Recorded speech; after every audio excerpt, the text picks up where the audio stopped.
Zoé a réussi à dire « Joshua, ce n'est pas ce que tu crois », avant que je ne prenne son amant et ne l'escorte jusqu'à mon hammer. Cette journée a apporté des révélations inattendues qui ont changé significativement ma vie. Aujourd'hui, je suis prêt à raconter cette histoire. J'ai été marié à Zoé pendant 19 ans. Nous avons élevé notre fille Emma, âgée de 18 ans, ensemble, en veillant à ce qu'elle ait tout ce dont elle avait besoin. Maintenant qu'Emma a commencé l'université, je travaille toujours et Zoé gère toujours notre maison. Notre histoire a commencé lorsque nous avions tous les deux 20 ans. Juste 2 mois après le début de notre relation, nous avons découvert que Zoé était enceinte. J'étais étonnamment optimiste, même si j'avais des doutes sur les défis à venir. J'ai rapidement demandé Zoé en mariage, et nous nous sommes mariés. Les temps étaient durs. Aucun de nous n'avait reçu une éducation formelle, et Zoé s'occupait de notre maison. Lorsqu'Emma est née, notre situation financière s'est détériorée car j'ai perdu mon emploi, nous laissant sans revenu. Nous avons dû contracter un prêt pour joindre les deux bouts pendant cette période difficile. Nos conditions de vie étaient exiguës, pour le moins que l'on puisse dire, dans un petit espace de 15 mètres carrés chez mes parents, et nous étions incertains quant à notre avenir. Lorsqu'Emma a eu 4 ans, mes perspectives d'emploi se sont améliorées, nous offrant un revenu plus stable. Ce changement positif nous a permis de quitter le domicile de mes parents et d'obtenir une petite maison confortable en périphérie de la ville. Pour offrir une meilleure vie à Emma, j'ai accepté un travail supplémentaire, travaillant de longues heures à mon emploi principal pendant la journée et occupant un deuxième emploi le soir. C'était une période difficile, mais je suis heureux que nous ayons réussi à la traverser. Je travaillais dur pendant la journée à mon emploi principal et consacrais mes soirées à mon deuxième emploi. C'était une période difficile, mais nous avons finalement surmonté cela. Nous avons remboursé toutes nos dettes, acheté notre maison, et il y a 2 ans, j'ai réalisé mon rêve d'acheter un Hummer, un objectif pour lequel nous avions économisé. Nous avons également mis de l'argent de côté pour les études universitaires d'Emma. J'ai progressé dans ma carrière, quelque chose que je pensais autrefois impossible sans une éducation formelle. Mais grâce à un travail acharné et en faisant preuve d'initiative, j'ai obtenu le soutien et l'encouragement de mes supérieurs, atteignant finalement un poste de haut rang. Mon revenu actuel soutient adéquatement notre famille. Nous ne menions pas une vie somptueuse, mais nous avions tout l'essentiel, le bien-être de ma fille Emma étant le plus important. J'ai toujours pensé que j'élevais bien ma fille. Cependant, quand elle a ramené son premier petit ami Andrew à la maison, mon niveau de stress a augmenté. Je ne pouvais pas l'expliquer, mais je ne l'aimais pas. J'avais l'impression que ma fille méritait mieux. Je me demandais souvent ce qu'elle voyait en lui. Emma sortait en secret avec Andrew depuis 3 mois avant de nous le dire. Elle craignait ma réaction, redoutant ma colère, qui malheureusement s'est produite. J'ai caché mon aversion pour Andrew et j'ai essayé d'être amical. Mais j'avais l'impression qu'il essayait de se lier avec quelqu'un d'autre. Malgré tout, j'ai fait un effort pour parler à Emma à chaque visite d'Andrew. Une telle conversation a eu lieu la veille. « Papa, je préférerais ne pas parler de ça », a dit Emma. « Andrew est juste un gars ordinaire. Je ne te demande pas ton avis », a-t-elle ajouté. « J'ai un point de vue différent, ai-je répondu. Je ne te réprimande pas. Je ne peux juste pas comprendre ce que tu vois en lui. Il n'a pas de perspective, n'a pas de travail, et j'ai entendu dire qu'il ne se débrouille pas bien dans ses études, qui est son seul chemin vers une vie meilleure, ai-je dit. Avais-tu besoin de raisons pour aimer maman ? A répliqué Emma. Je ne dis pas que tu en avais besoin, mais maman croyait en moi et je me sentais en confiance. J'avais une passion à l'époque, mais je ne vois pas cette même détermination chez Andrew. C'est parce que maman est tombée enceinte de moi et que tu as dû agir. Tu n'as même pas d'éducation et tu parles d'Andrew. Nous sommes ensemble depuis seulement 4 mois. Je ne dis pas que je veux passer ma vie entière avec lui. Peut-être que je mettrai bientôt un terme à notre relation, mais pour l'instant, tout en lui me convient, a dit Emma. Mais Emma, ai-je commencé, mais elle m'a interrompu, ça suffit, papa. Arrête le sujet. J'en ai assez. Puis-je poser une dernière question ? Ai-je dit. D'accord, mais je me réserve le droit de ne pas répondre si ça ne me plaît pas, a répondu Emma. S'est-il passé quelque chose entre toi et Andrew? Demandai-je. Oui, et pas qu'une fois. J'ai 18 ans, donc je prends des décisions concernant mon corps, déclara Emma, me laissant bouche bée par sa réponse franche. Quand est-ce que cela s'est produit? Pourquoi ne nous as-tu pas informés? C'est déjà la deuxième question. Nous avions convenu d'une seule question, et en plus, maman est déjà au courant, donc c'est suffisant, papa. Bonne nuit, je dois me préparer pour les examens, affirma Emma, et je lui souhaitai une bonne nuit. Partant, me sentant très insatisfait, déterminé à découvrir la vérité, je me suis dirigé directement vers Zoé. En entrant dans notre chambre, j'ai trouvé Zoé allongée sur le lit, absorbée par un livre. J'ai partagé la nouvelle sans révéler mes intentions. « Chérie, tu sais ce que je viens d'apprendre? Qu'est-ce qui ne va pas, chérie ?» demanda-t-elle en jouant. J'ai mentionné que notre fille avait une relation intime avec un certain James, ou Andrew, si je me souviens bien. Ma femme a répondu, « Oui, je sais, Emma me l'a dit, mais elle t'a demandé instamment de ne pas en parler. » Cependant, elle a tout avoué elle-même. À ce moment-là, j'ai oublié ce que je voulais dire initialement. La réaction de Zoé m'a irrité. Je ne comprenais pas pourquoi elle défendait Andrew. Nous avons fini par nous disputer et nous sommes endormis en silence, dos tournés l'un à l'autre. Je ne pouvais pas comprendre pourquoi ma femme était en désaccord avec moi et voyait Andrew comme une bonne personne. Sa défense envers lui s'est intensifiée lorsqu'Andrew a commencé à rester fréquemment chez nous. Malheureusement, Emma a commencé à l'inviter non seulement le soir ou la journée, mais pour des séjours de nuit, partageant la chambre d'Emma avec lui. J'ai supposé que Zoé défendait Andrew et lui permettait de rester la nuit parce qu'elle avait de la peine pour lui. Andrew avait grandi dans une famille d'accueil, et les conditions de vie là-bas étaient loin d'être favorables. Bien que je compatissais à la vie difficile d'Andrew et à la perte de ses parents à un jeune âge, j'avais toujours des réserves à son égard. Un soir, je suis rentré tard à la maison, vers 23 heures, et j'ai vu les baskets d'Andrew sur le pas de la porte alors qu'il ne devrait pas être là à cette heure. J'avais clairement établi une règle selon laquelle il ne devrait y avoir aucun étranger dans la maison quand je rentrais du travail, généralement vers 20 heures. Comme s'était passé ce temps, Andrew aurait dû soit partir, soit être en train de partir. À ma grande surprise, Zoé avait permis à Andrew de rester sans demander ma permission. Après cet incident, nous semblions nous disputer presque tous les jours, principalement à cause de la présence d'Andrew.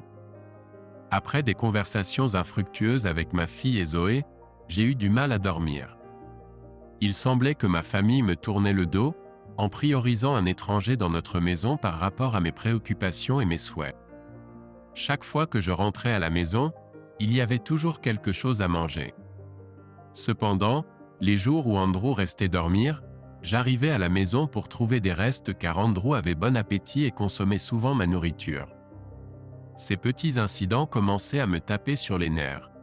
Cela faisait un mois que j'avais découvert que ma fille fréquentait Andrew, et il était déjà devenu un résident permanent dans ma maison, partageant mes repas et entretenant une relation avec ma fille. Le lendemain de la dispute avec Zoé et Emma, je suis allé travailler en me sentant déprimé. Emma se préparait pour un examen et Zoé gérait les affaires domestiques. En conduisant au travail, je ne pouvais m'empêcher de réfléchir. Si j'y devais expulser ce type de ma maison maintenant, ma femme et ma fille ne me pardonneraient jamais. Que devrais-je faire à la place? Je n'ai jamais trouvé de réponse à ma question, mais j'ai commencé ma journée de travail avec vigueur. J'ai terminé toutes mes tâches du matin et je me suis préparé pour une réunion où je devais présenter un nouveau projet. Richard, mon patron, m'a rappelé « Joshua, tu n'as pas oublié notre réunion dans 1h30, n'est-ce pas? Tout est prêt ?» Je l'ai rassuré « Non, monsieur, je suis entièrement prêt. » Mais soudain, une réalisation m'a frappé. J'avais laissé tous les documents nécessaires à la maison. Comment avais-je pu les oublier? Dans la panique, je me suis précipité vers mon assistante, lui informant que j'avais besoin de m'absenter pendant environ 30 minutes et lui demandant de me remplacer. Elle a accepté, en disant « Certainement, Monsieur Joshua, je m'en occuperai ». J'ai couru vers ma voiture et j'ai filé vers la maison. En chemin, j'ai essayé de joindre Zoé, espérant qu'elle pourrait récupérer les documents dans le salon et me les apporter rapidement. Malheureusement, elle n'a pas répondu à son téléphone.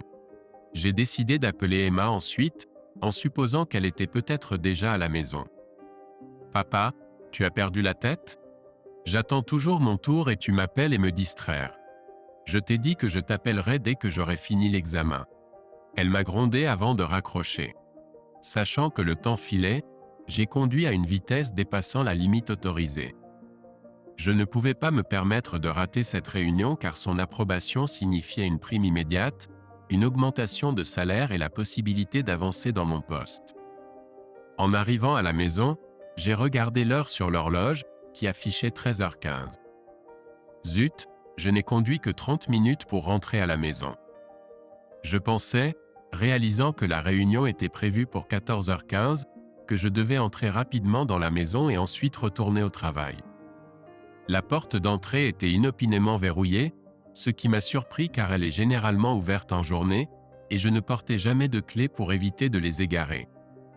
J'ai décidé de vérifier l'entrée arrière, mais elle était également fermement close. Frustré, je me suis approché de la fenêtre de la cuisine et j'ai entendu de la musique forte provenant du deuxième étage, indiquant que Zoé était en train de nettoyer en écoutant de la musique. J'ai envisagé d'entrer par la fenêtre, mais cela présentait un défi car elle était partiellement entr'ouverte. Pour y accéder, j'ai dû m'étirer pour atteindre la poignée. Heureusement, ma portée ne m'a pas fait défaut, et j'ai réussi à la déplacer, me permettant de grimper à l'intérieur. En entrant, la première chose qui m'a frappé était le désordre.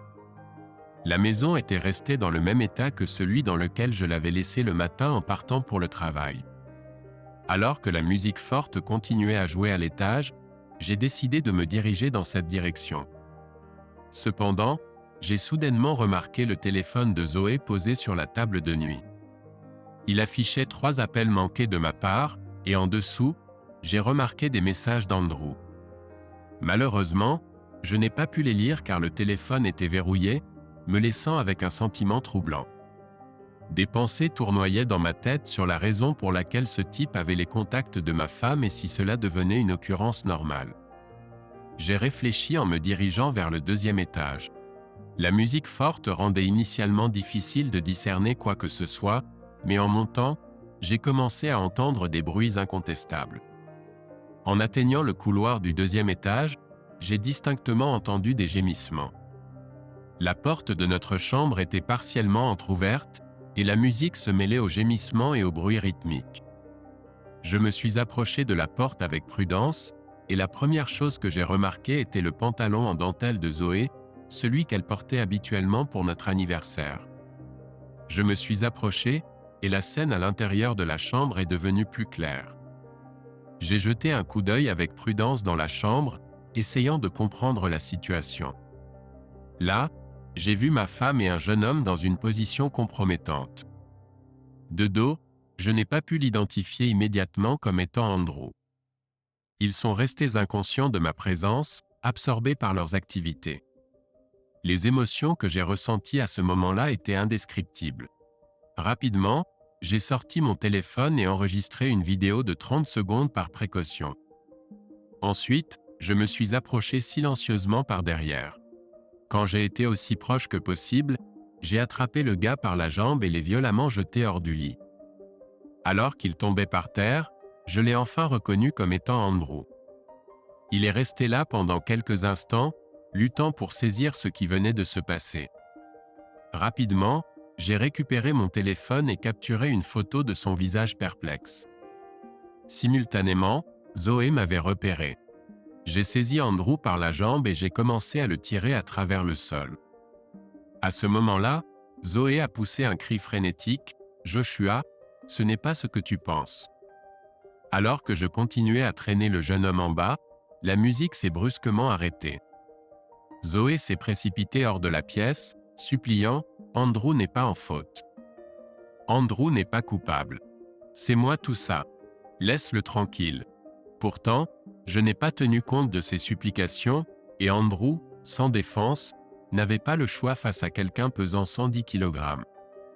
J'ai ouvert violemment la porte d'entrée, tandis que Zoé, vêtue d'une robe, a tenté de m'arrêter alors que je traînais Andrew le long du sol. Cependant, je me suis simplement contourné et me suis dirigé vers la voiture. Lorsqu'elle a essayé de bloquer mon chemin vers le véhicule, je l'ai avertie, pars où il sera vraiment blessé ici. Elle a fui. J'ai fait monter Andrew sur la banquette arrière de mon Hummer et je l'ai averti, ne bouge pas, compris? Andrew a hoché la tête, indiquant sa compréhension. Une fois la porte fermée, j'ai remarqué mon voisin s'occupant de sa pelouse, son expression était celle de la surprise et du choc. Je l'ai rassuré, Anthony, ne t'inquiète pas, c'est une expérience d'apprentissage. Tout ira bien avec le garçon. J'ai appelé mon voisin et j'allais entrer dans la voiture quand ma femme est sortie de la maison, me réprimandant. Joshua, si tu pars maintenant, j'appellerai la police pour Andrew le pédophile. Réalisant que ma femme avait perdu sa peur, je me suis tourné vers Andrew et j'ai demandé « Mec, est-ce que je t'ai accusé à tort ?» Andrew a immédiatement nié et j'ai répété « Tu vois ?» Maintenant, crie la même chose à ma femme avec qui tu étais impliqué dans ma chambre aujourd'hui. Il a obtempéré, confirmant que tout allait bien et nous sommes partis. Après environ 5 minutes sur la route, Zoé a commencé à m'appeler, suivi d'un appel de mon patron. Mon travail était maintenant un lointain souvenir, alors j'ai simplement éteint les notifications. 5 minutes plus tard, Andrew a rassemblé le courage de demander « Tu prévois de me tuer ?» Pourquoi ? J'ai quelque chose de plus intriguant en tête, ai-je répondu. Après 40 minutes, nous sommes arrivés à l'entrée principale du collège où ma fille Emma passait des examens et allait bientôt finir. « Sors », ai-je ordonné à Andrew. Il semblait vouloir dire quelque chose, mais mon ton ferme m'a poussé à répéter « Sors immédiatement, descends et reste là. Si tu bouges, ça ne fera qu'empirer, compris ?» Andrew acquiesça et ouvrit prudemment la porte en descendant dans la rue. Je me suis rapidement positionné à distance pour observer. Andrew se tenait là, tremblant de peur, en couvrant sa partie inférieure avec ses mains. Dans mes pensées, je ne pouvais m'empêcher de le trouver héroïque en séduisant ma femme. Il aurait pu choisir de s'enfuir ou de refuser de sortir de la voiture, mais il a suivi mes instructions. Après tout, qui étais-je pour lui faire quoi que ce soit? Cela m'amusait qu'il ait obéi. Après 3 minutes, une foule d'étudiants s'est rassemblée autour d'Andrew, curieux de la scène inhabituelle. Certains étudiants ont commencé à rire et à lui jeter des bouts de papier, tandis que d'autres prenaient des photos et quelques-uns se tenaient à l'écart, observant comme moi. Soudain, Emma est sortie de l'entrée principale, sans sourire. Il est fort probable qu'elle avait déjà appelé Zoé, qui m'avait décrit comme un père tyran en levant son petit ami. L'absurdité était que cela s'est avéré vrai. Zoé m'avait effectivement dépeint comme un monstre auprès d'Emma. Je me suis précipité vers Emma pour l'empêcher de s'approcher d'Andrew. À ce moment-là, Andrew a commencé à crier le nom d'Emma, essayant d'attirer son attention. En m'approchant d'Emma, elle a commencé à s'éloigner de moi, se déplaçant dans la direction opposée. Simultanément, Andrew a tenté de se précipiter vers Emma, mais un jeune homme l'a intercepté, le faisant tomber par terre. Quelqu'un avait appelé la police pour signaler la présence d'Andrew dans un tel état près d'une institution éducative. J'ai poursuivi Emma en criant que j'expliquerais tout, mais elle a accéléré le pas, appelant à l'aide. Finalement, elle s'est mise à courir, cherchant désespérément de l'aide. J'ai réalisé que c'était inutile. En revenant à la voiture, j'ai remarqué une voiture de police où il plaçait Andrew. Un sourire narquois s'est dessiné sur mon visage. À l'intérieur de la voiture, j'ai décidé de réactiver les notifications et j'ai remarqué un message d'Emma. Ne m'approche plus jamais. Il y avait plus de 6 appels manqués de Zoé et 23 appels manqués de mon patron. La situation était grave. Se sentant perdu, j'ai cherché du réconfort dans un bar, où je suis resté jusqu'au matin. Ma nuit a commencé avec de la bière et s'est terminée avec du whisky. J'ai engagé une conversation avec des gars au bar et leur ai raconté mon histoire. Ils étaient d'abord incrédules, mais quand je leur ai montré les photos, ils ont été vraiment choqués. Le lendemain matin, j'ai pris la décision responsable de ne pas conduire et j'ai appelé un taxi pour me conduire dans une auberge. J'y ai passé 2 jours à acheter un stylo et un cahier et à réfléchir à mes prochaines étapes. J'ai rédigé un bref message à mon patron, expliquant la situation. Il semblait avoir saisi la situation et m'a conseillé de le contacter une fois que tout serait réglé, me poussant à éteindre mon téléphone. Le deuxième jour, j'ai enfin élaboré un plan, en tenant compte de tous les risques potentiels. Il était temps de rentrer chez moi, mon objectif principal étant de maintenir une bonne relation avec ma fille. Je savais qu'elle s'opposerait initialement à moi, mais j'espérais qu'avec le temps, elle comprendrait ma perspective. Cependant, mon retour à la maison a pris un tournant inattendu. À seulement 500 mètres, la police m'a arrêté et m'a escorté au commissariat.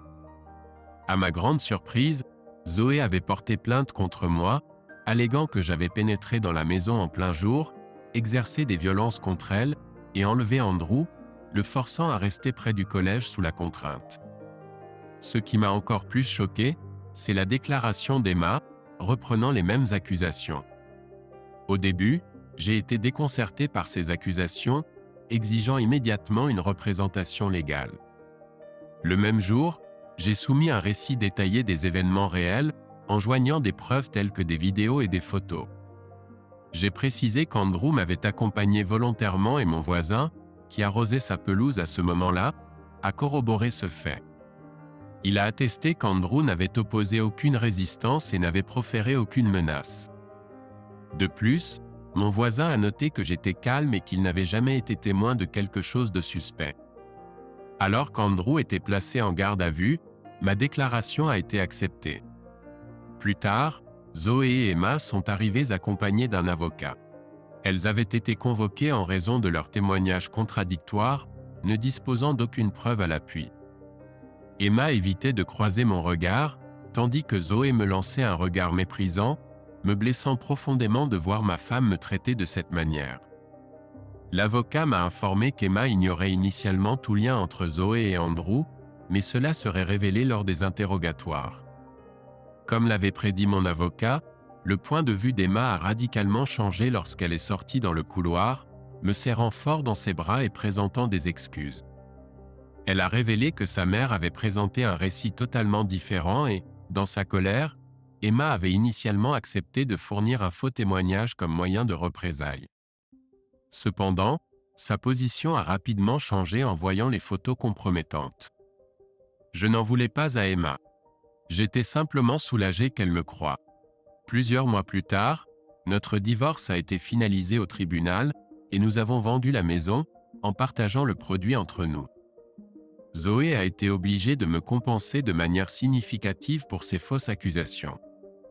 Andrew a été libéré, mais il a fait face à l'expulsion de l'université et a dû partir à cause des moqueries qu'il a subies lorsque la vérité a éclaté.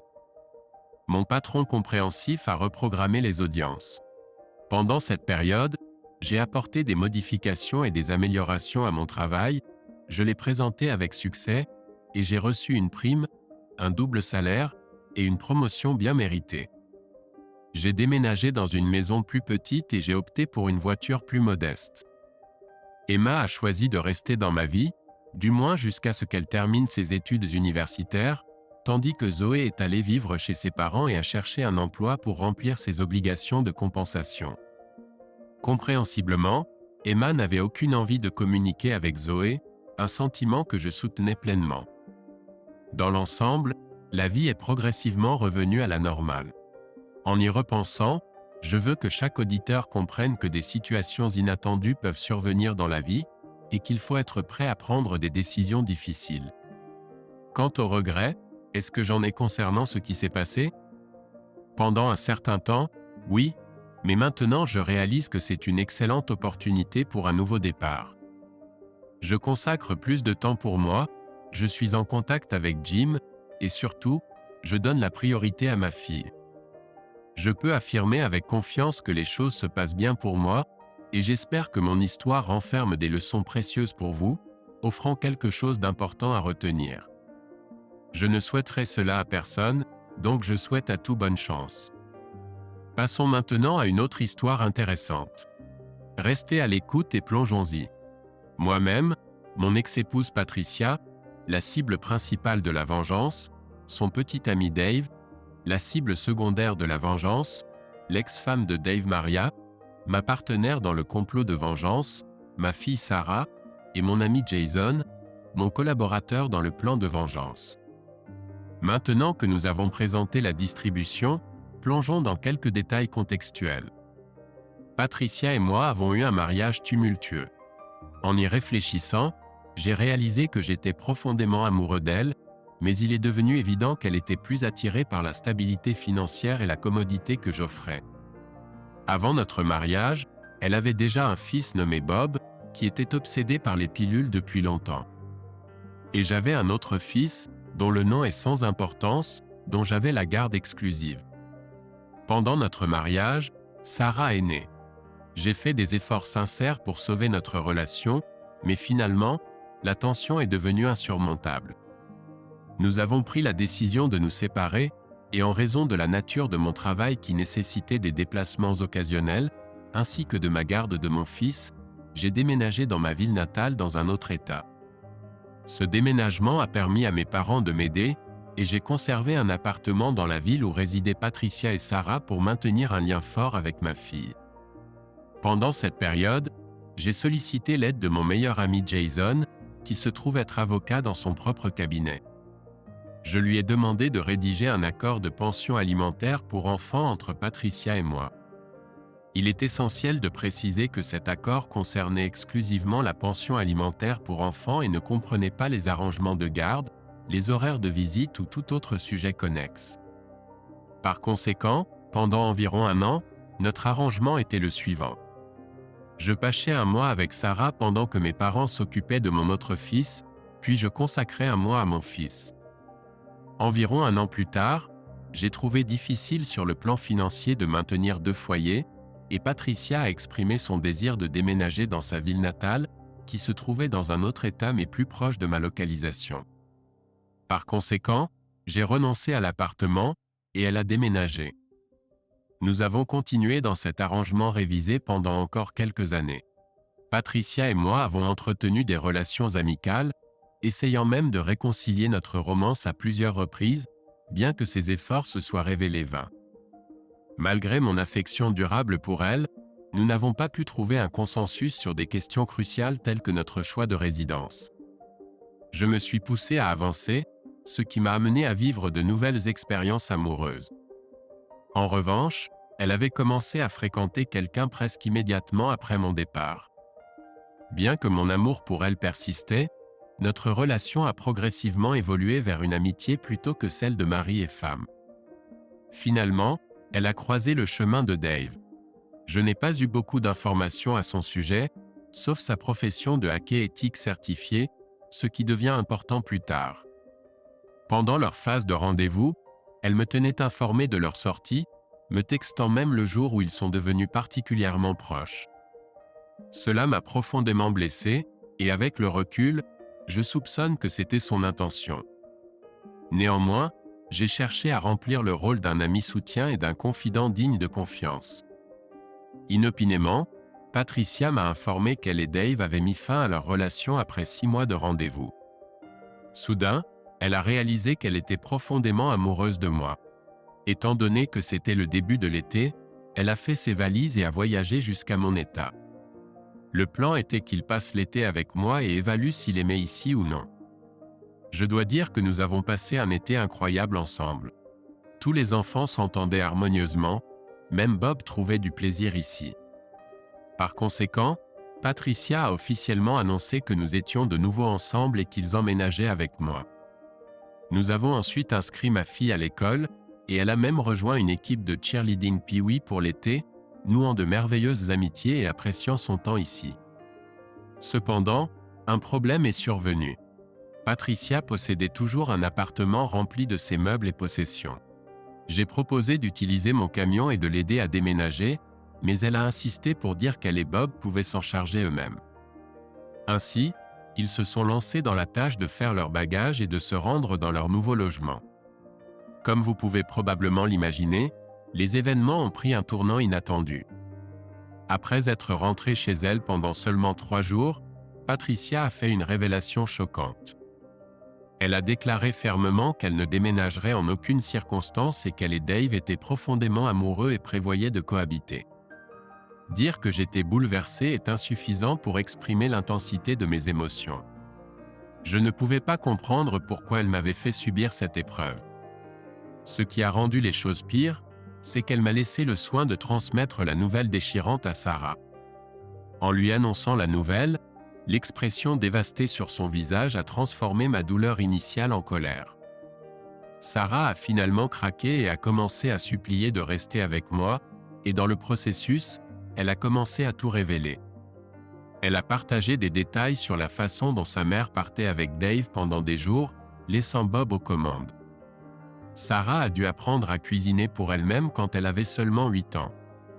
C'était parce que Bob dépensait l'argent de la famille en pilules et restait constamment drogué. Si ce n'était pas Bob qui était aux commandes, Patricia confiait sa nièce, qui avait plusieurs condamnations pour crimes, pour s'occuper de Sarah. Sarah a également raconté sa première rencontre avec Dave. Il a visité leur maison, à peine offrant un salut, puis lui et sa mère ont disparu dans la chambre, s'engageant dans une intimité bruyante. Sarah était devant la porte, en pleurs, mais ils ne lui ont pas prêté attention et ont continué. C'est à travers cette expérience bouleversante que ma fille de 8 ans a pris conscience d'une telle intimité, et même après 7 ans, elle suit toujours une thérapie pour se remettre de ces incidents traumatisants.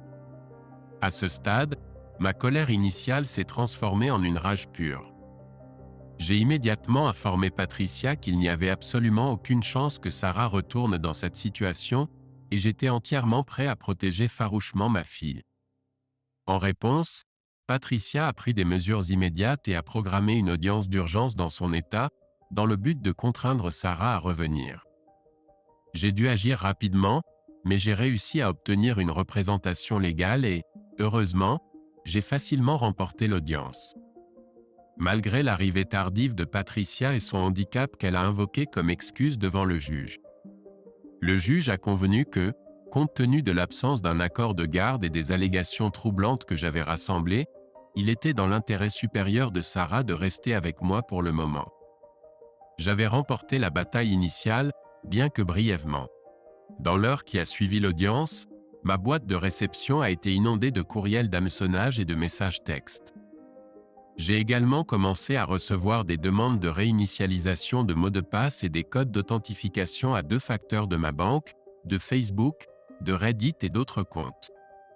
Je n'avais aucun doute que Dave était derrière ces actions malveillantes. Le lendemain même, Jason m'a appelé avec des nouvelles troublantes. Le site web, les emails et les systèmes téléphoniques de son cabinet d'avocats avaient tous été piratés. Compte tenu de son obligation de signaler l'incident au tribunal et de sa participation à une affaire relativement médiatisée, le FBI s'est impliqué. Dire que j'étais furieux serait un euphémisme. Ces 2 individus avaient non seulement bouleversé ma vie, mais avaient également causé du tort à ma fille et terni la réputation de mon ami de longue date. Il était temps qu'ils affrontent les conséquences, et j'étais résolu à m'assurer qu'ils paient un prix élevé. Je suis devenu un homme avec une mission, consacrant des heures à scruter les antécédents de Dave et Patricia, à la recherche de preuves compromettantes. Mes efforts ont donné des résultats significatifs avec Patricia. J'ai découvert des publications sur les réseaux sociaux la montrant souvent à l'extérieur tard le soir à boire, ce qui coïncidait avec les absences fréquentes et les retards de Sarah à l'école. J'ai découvert de nombreuses photos d'elle en train de participer à des activités agréables avec 2 enfants inconnus. De plus, j'ai trouvé des voisins prêts à témoigner que Sarah devait mendier de la nourriture car elle était souvent laissée sous la garde de Bob ou du criminel. Je savais que je détenais des preuves accablantes contre Patricia. En revanche, Dave avait mis en place des mesures de sécurité supplémentaires pour protéger ses comptes, ce qui rendait difficile pour moi de découvrir des informations compromettantes à son sujet, ce qui me conduisait à la frustration. Puis il m'est venu à l'esprit de vérifier son profil LinkedIn. Mon intuition s'est avérée correcte. Bien qu'il y ait peu d'informations disponibles sur son profil, j'ai découvert Maria, son ex-femme, parmi ses contacts. J'ai pris contact avec elle, et elle a rapidement accepté ma demande de connexion. Maria et moi avons rapidement forgé une solide amitié. Elle nourrissait une profonde rancœur envers Patricia, et à juste titre, car toutes deux avaient abandonné leurs enfants, reflétant la situation de ma fille. Maria m'a fourni des informations inestimables. Pour faire bref, Maria et Dave venaient de finaliser leur divorce. Dans leur accord de garde, Dave a obtenu la propriété de la maison, de la voiture, du compte bancaire et la majorité de leurs économies, tandis que ses paiements de pension alimentaire étaient nettement inférieurs. Maria a volontairement renoncé à cet avantage financier en échange de maintenir le contrôle et de garantir le bien-être de ses enfants. Ils avaient un arrangement de garde complet avec des règles strictes auxquelles Dave devait se conformer. Toute violation de ces règles aurait des conséquences graves pour lui. Selon l'accord, il serait contraint de vendre la maison et de partager le produit de la vente avec Maria. De plus, ses obligations de pension alimentaire doubleraient, entraînant sa chute financière. Fait intéressant, Dave n'avait pas bloqué Maria sur les réseaux sociaux, et il lui envoyait fréquemment des messages se vantant de sa prétendue vie supérieure sans elle. Beaucoup de ces messages présentaient même des photos de Patricia. Maria et moi avons comparé nos découvertes, partagé nos preuves et élaboré un plan de manière collaborative. Maintenant, c'était le moment de la vengeance. Au départ, j'ai fait équipe avec Jason, qui a rapidement informé l'enquêteur du FBI des tentatives de piratage que j'avais subies. Nous soupçonnions que la même personne était derrière ces incidents. L'enquêteur a agi rapidement, en me contactant. J'ai fourni toutes les informations que j'avais rassemblées et transmis mes soupçons sur l'auteur. Il a alors posé une question intrigante. Savais-je par hasard où Dave travaillait? Il s'est avéré que oui, grâce à Maria. Dave n'était pas aussi habile pirate informatique qu'il le croyait. Le FBI avait déjà retracé l'incident de piratage impliquant Jason jusqu'à une entreprise, qui se trouvait être par coïncidence le lieu de travail de Dave. Après la conclusion de ma conversation avec le FBI, je n'ai pas perdu de temps et j'ai contacté l'employeur de Dave pour déposer une plainte. J'ai informé le responsable des tentatives de piratage en cours sur mes comptes, et j'ai exprimé ma forte conviction que Dave était le coupable. Naturellement, ils n'ont pas pris cela trop au sérieux, étant donné mon manque de preuves concrètes. Ils ne savaient pas que bientôt un agent spécial viendrait les rendre visite. La semaine qui a suivi s'est avérée être un véritable cauchemar pour Dave et Patricia. Patricia a reçu les papiers du divorce, et son avocat s'est vu présenter toutes les preuves que j'avais soigneusement compilées. Selon mon avocat, il s'agissait de l'enquête la plus complète qu'il ait jamais rencontrée. Je possédais des preuves solides de 40 cas de retard et de 19 absences documentées, tous directement liés à des soirées passées à boire avec Dave. J'avais une preuve irréfutable de leurs abandons répétés de ma fille pendant de longues périodes. Maria m'a même fourni une photo prise à 2 heures du matin la veille de l'audience d'urgence, montrant Dave et Patricia en train de boire dans un salon de tatouage. Lors de cette même audience, Patricia est arrivée en retard et a attribué son retard à un handicap. Dave a été informé qu'il avait violé de manière flagrante l'intégralité de l'accord de garde. Maria avait en sa possession des photos que j'avais fournies, démontrant clairement sa présence avec Patricia les soirs où les enfants étaient censés être sous sa garde, laissés sans surveillance. De plus, elle possédait des preuves de communication non autorisée entre Dave et Patricia, une violation directe de l'accord de garde. Les répercussions ont été vraiment étonnantes à observer. Dave a perdu son emploi.